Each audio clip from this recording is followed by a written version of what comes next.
ভোররাতে মোবাইলের দোকানে চোরের হানা, তালা ভেঙে একাধিক দামি ফোন উধাও। তেলিয়ামুড়া বাজারের নিরাপত্তা নিয়ে প্রশ্ন। ভোররাতের অন্ধকারে মোবাইল দোকানের তালা ভেঙে একাধিক দামি মোবাইল ফোন চুরির ঘটনায় চাঞ্চল্য ছড়িয়েছে তেলিয়ামুড়া বাজার এলাকায়। ঘটনাকে কেন্দ্র করে বাজারের নিরাপত্তা ব্যবস্থা নিয়েও প্রশ্ন উঠতে শুরু করেছে ব্যবসায়ী মহলে। জানা গেছে তেলিয়ামুড়া বাজারে অবস্থিত ভান্ডারি মোবাইলস দোকানে ভোররাতে চোরের দল হানা দেয়।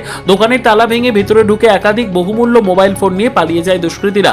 পরে দোকানের মালিক চিত্তরঞ্জন ভান্ডারী বিষয়টি জানতে পেরে ঘটনাটি পুলিশকে জানান। খবর পেয়ে পুলিশ ঘটনাস্থলে পৌঁছে প্রাথমিক তদন্ত শুরু করেছে। দোকান থেকে ঠিক কতগুলি মোবাইল ফোন খোয়া গেছে এবং মোট ক্ষয়ক্ষতির পরিমাণ কত তা খতিয়ে দেখা হচ্ছে। পাশাপাশি ঘটনাস্থলের আশপাশের সিসিটিভি ফুটেজ সংগ্রহ করে দুষ্কৃতীদের শনাক্ত করার চেষ্টা চলছে বলে জানা গেছে।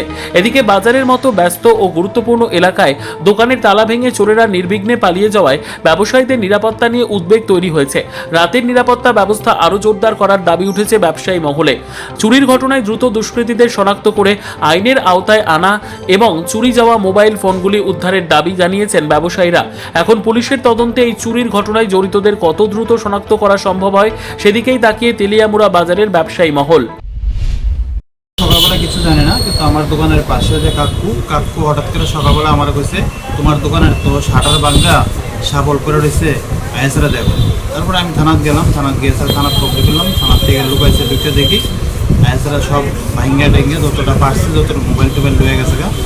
এবং লোকটারা দেখে মনে হচ্ছে মানে মার্কেটের মধ্যে দেখছি কিন্তু কোথাও বলতে পারি না। যেন সামনে লাইভ ডিমো আসলো, লাইভ ডিমোটা নিচে গা দোকানে দেখে আবার ব্যাগ সহকারে ব্যাগ লয়ে গেছে, ব্যাগ দিয়ে মাল লয়ে গেছে। কয়জন লোক আসলো?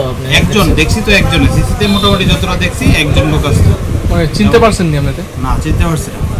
মোটামুটি মানে কয়টা মোবাইল চুরি হয়েছে? প্রায় 10-11টা। কিরকম আনুমানিক তার কত টাকা হইতে পারে? টাকা মিনিমাম তো 7-8 লাখ। 3:30-3:30 সময় হয়তো রাস্তার পাশে একদম এত ফোকাসের মধ্যে কেউ কোনো নাই, কেউ নাই মার্কেটে, কেউ কীভাবে চুরি হয় এটাই। আনুমানিক চুরি কটার দিকে হয়েছে চুরিটা? এই 3টার থেকে 3:15-16-র মধ্যে। পুলিশে জানাইছেন না? পুলিশে জানাইছি, পুলিশে দেখছে, দেখে তারা সাবলটা লয়ে গেছে। আচ্ছা ঠিক আছে, দেখি আর কিছু করা যায় কিনা। কিন্তু আর বাকি তো আর কোনো কিছু তারা করলো না, বলে কোনো কিছু ইনকোয়ারি করা, কুকুর টুকুর নিয়ে এসে তারা কিছু না, তারা সাবলটা হাতে করে লয়ে গেছে পুলিশে এসে। তেলিয়ামুড়া মানে কি এত রোডের পাশে একদম থানার থেকে কতটুকু দূরে, একদম কাছে তো। এরকম যদি হয় তাহলে সাইড ফাইডের মার্কেটের মধ্যে খেতে হবে। এই সময় তো 3:00-3:30 সময় এরকম হয়ে ঘটনা কয়টা দেখা, তাহলে যে পুলিশ প্রশাসনের কথা কইতে পারে না কতটা কী করতেছে, মানুষের কত সাহস পেতেছে। এখান থেকে হয়তো থানার থেকে হতে না 200 মিটার দূরে এই অবস্থা, তাহলে সাইডের পরে কী হইব? রঞ্জন ভান্ডারী, মোবাইলের দোকানের নাম ভান্ডারী মোবাইলস।